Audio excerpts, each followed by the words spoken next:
नमस्कार दोस्तों, current affairs programme में आप सभी का स्वागत है।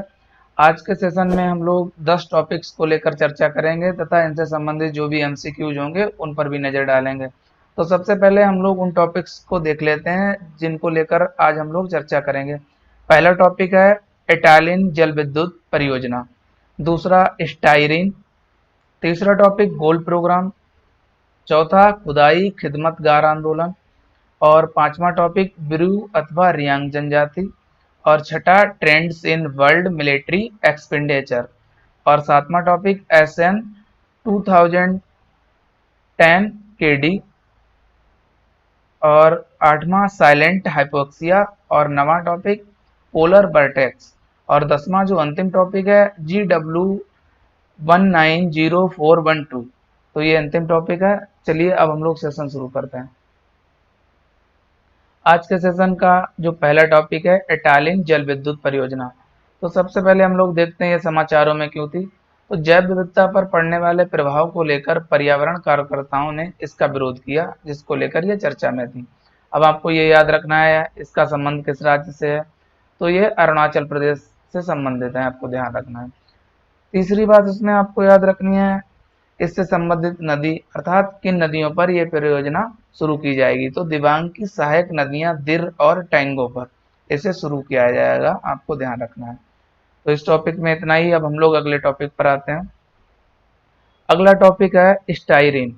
तो सबसे पहले देखते हैं ये समाचारों में क्यों था। आंध्र प्रदेश राज्य के विशाखापत्तनम राज्य में एलजी पॉलीमर कारखाने से इसके रिसाव से 11 लोगों की मौत के साथ कई पशु पक्षी इससे प्रभावित हुए, जिसको लेकर यह गैस न्यूज में थी। अब आपको इससे संबंधित जो मुख्य बिंदु हैं उन पर नजर रखनी है। पहला है ये एक ज्वलनशील गैस है। दूसरा, इसका उपयोग polystyrene, plastic, fibre glass, rubber के निर्माण में किया जाता है। तीसरा जो अंतिम बिंदु है, इसके संपर्क से श्वसन संबंधी समस्या, आंखों में जलन, तंत्रिका तंत्र संबंधी समस्याएं हो सकती हैं। तो इस टॉपिक में इतना ही। अब हम लोग अगले टॉपिक पर आते हैं। अगला टॉपिक गोल प्रोग्राम है। तो ये प्रीलिम्स पॉइंट ऑफ व्यू से काफी महत्वपूर्ण है। तो सबसे पहले जो बात आपको याद रखनी है, इसकी full form going online as leaders. दूसरा, इसे शुरू किसने किया। तो केंद्रीय जनजाति मंत्रालय ने फेसबुक के साथ मिलकर इसकी शुरुआत की, ये भी आपको ध्यान रखना है। तीसरा, इसका मुख्य उद्देश्य आदिवासी युवाओं को डिजिटल मोड के तहत मेंटरशिप प्रदान करना है। यहाँ पे मेंटरशिप का मतलब है कौशल। अब इससे संबंधित जो मुख्य बिंदु हैं उनको देखते हैं। पहला है ये कार्यक्रम जनजातीय समुदाय को समाज की मुख्य धारा में लाने के लिए मददगार साबित होगा, यहाँ पे लाने के लिए। दूसरा, इसके तहत 5,000 युवाओं को डिजिटल कौशल प्रदान करने का लक्ष्य है, ये भी आपको ध्यान रखना है। अब इससे संबंधित जो अन्य बिंदु हैं उन पर भी नजर डालते हैं। तीसरा जो बिंदु है इसमें, इस प्रोग्राम को अन्य सरकारी योजनाओं यथा मुद्रा योजना, कौशल विकास योजना, जन धन योजना, स्टार्टअप इंडिया और स्टैंड अप इंडिया के साथ एकीकृत किया जाएगा, ये भी आपको ध्यान रखना है। चौथा, इच्छुक अभ्यर्थी गो गोल ट्राइबल गवर्नमेंट डॉट इन पर जाकर आवेदन कर सकते हैं, ये भी आपको ध्यान रखना है। तो इस टॉपिक में इतना ही। अब हम लोग अगले टॉपिक पर आते हैं। अगला टॉपिक काफी महत्वपूर्ण है और ये इतिहास के आधुनिक भारत खंड से जुड़ता है। आपको अच्छे से इसको फोकस करना है क्योंकि ये न्यूज में था और इसलिए महत्वपूर्ण है। सबसे पहले देखते हैं समाचारों में क्यों है। तो 23 अप्रैल 2020 को इस आंदोलन के अहिंसक प्रदर्शनकारियों के खिलाफ अंग्रेजों द्वारा किए गए किस्सा ख्वानी बाजार नरसंहार को 19 वर्ष हो गए हैं, अर्थात 90 वर्ष हो गए हैं। इसका मतलब है ये जो कांड हुआ था यह नरसंहार 1930 या 1930 में हुआ था, आपको ध्यान रखना है। अब इससे संबंधित जो मुख्य बिंदु हैं उन पर भी आपको नजर रखनी है। पहला है इस आंदोलन की शुरुआत खान अब्दुल गफ्फार खान द्वारा 1929 में की गई थी। यहाँ पे आपको ये याद रखना है कि जो खान अब्दुल गफ्फार खान है उनको सीमांत गांधी के नाम से भी जाना जाता है। दूसरा, ये आंदोलन गांधी जी के अहिंसात्मक आंदोलन से प्रभावित था। तीसरा, इस आंदोलन के सदस्यों को सर्वेंट ऑफ गॉड यानी ईश्वर के सेवक भी कहा जाता था। चौथा, इस आंदोलन के समर्थकों को लाल कुर्ती वाले भी कहा जाता था क्योंकि ये लोग लाल ड्रेस पहनते थे। तो इस टॉपिक में इतना ही। अब हम लोग अगले टॉपिक पर आते हैं। अगला टॉपिक है बिरू अथवा रियांग जनजाति। तो हाल ही में ये न्यूज में थी, आपको ध्यान ही होगा कि केंद्र सरकार और मिजोरम और त्रिपुरा तथा बिरू समुदाय के बीच एक समझौता हुआ था, तथा इनके जो भी इन लोगों ने अपने मूल स्थान से दूसरी जगह शरण ली थी, वहां से दोबारा इनको मूल स्थान पर लाने के लिए। आपको प्रीलिम्स पॉइंट ऑफ व्यू से ये बात याद रखनी है, जनजाति मुख्यतः त्रिपुरा, मिजोरम और असम में निवास करती है, बस। बाकी ज़्यादा इसमें आपको डिटेल में जाने की ज़रूरत नहीं है, वो मेंस प्रोग्राम के तहत आपको पढ़ना है। तो इस टॉपिक में इतना ही। अब हम लोग अगले टॉपिक पर आते हैं। अगला टॉपिक है trends in world military expenditure report. तो सबसे पहले आपको जो बात याद रखनी है, इसे जारी कौन करता है? तो इसे सिप्री द्वारा जारी किया जाता है। सिप्री की फुल फॉर्म यहाँ पे आपको ध्यान रखनी, Stockholm International Peace Research Institute, ये इसकी फुल फॉर्म है। दूसरा इसमें मुख्य बिंदु जो आपको याद रखना है, भारत का स्थान इसमें तीसरा है, अर्थात दुनिया में भारत सैन्य खर्च के मामले में तीसरे पायदान पर है। दूसरा इसमें प्रथम स्थान संयुक्त राज्य अमेरिका का है, जबकि दूसरा स्थान चीन का है।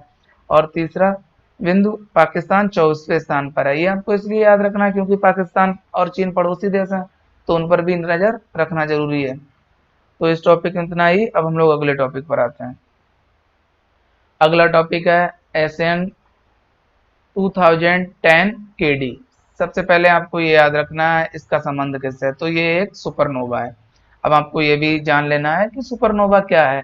तो जब एक तारा अपना जीवन चक्र समाप्त करते हुए जीवन के अंतिम चरण में होता है, तो वह एक बड़े विस्फोट के साथ समाप्त होता है, जिसे सुपरनोवा कहा जाता है। आपको ध्यान रखना है।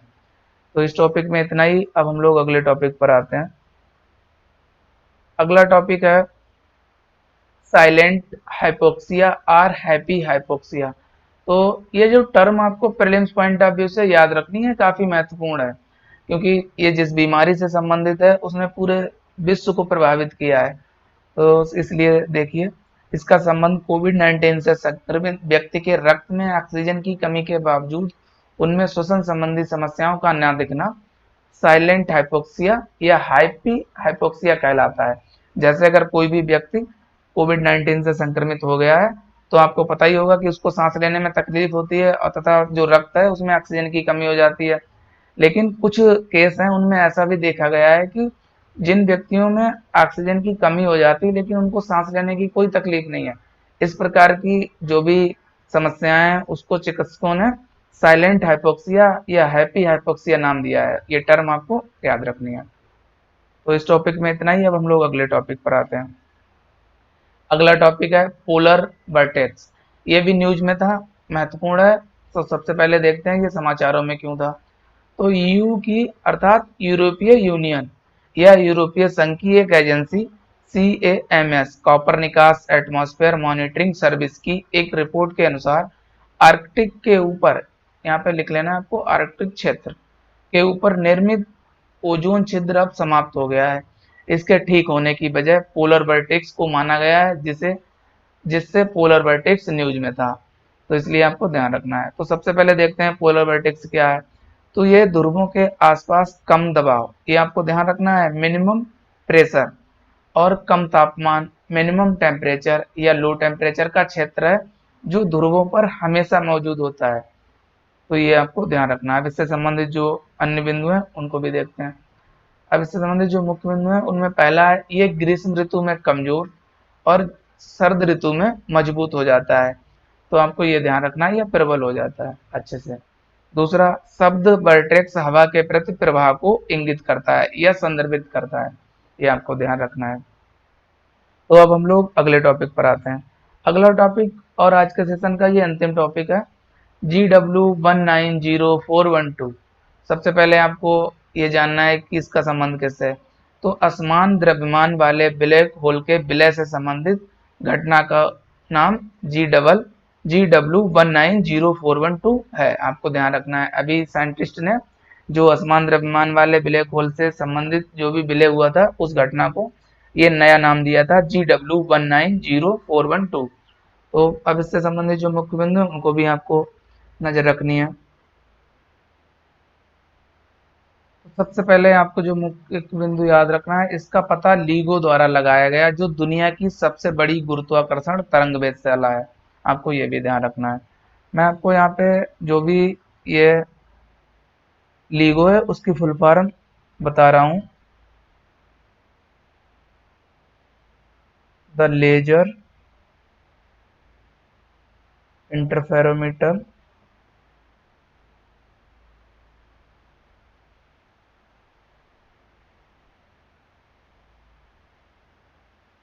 ग्रेविटेशनल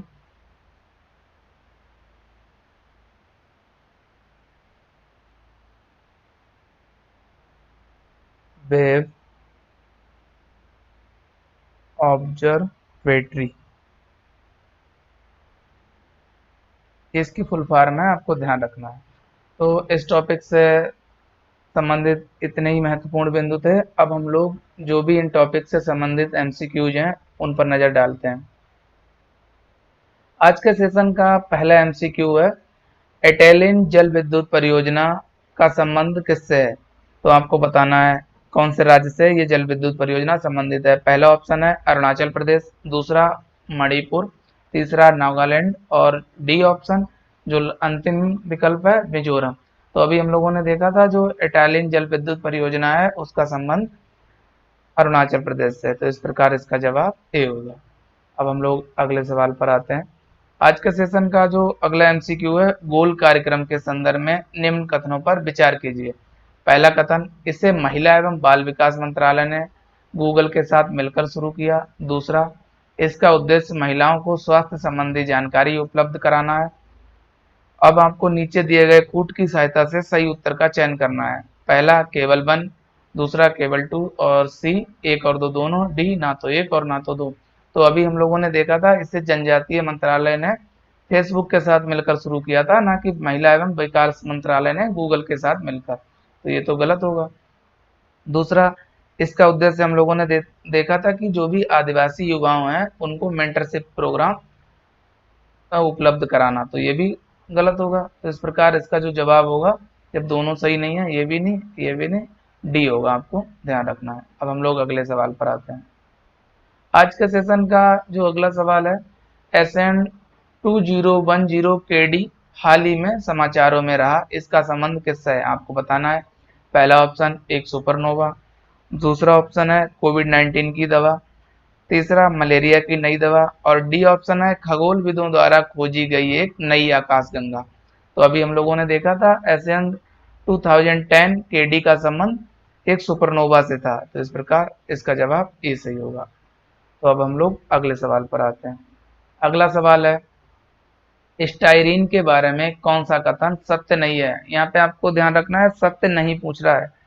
पहला ऑप्शन है हाल ही में इसका रिसाव भारत के विशाखापत्तनम शहर से हुआ, तो हम लोगों ने देखा था अभी आंध्र प्रदेश के विशाखापत्तनम में हुआ था, ये तो ठीक है। दूसरा, ये मनुष्यों के लिए हानिकारक नहीं है, अभी हम लोगों ने देखा था इससे मनुष्यों में स्वास्थ्य संबंधी तथा तंत्रिका संबंधी समस्याएं हो सकती हैं, तो ये तो गलत होगा ऑप्शन सी, क्योंकि इससे 11 लोगों की मौत भी हो चुकी थी। अगर उनके लिए हानिकारक नहीं है तो उन लोगों की डेथ कैसे होती?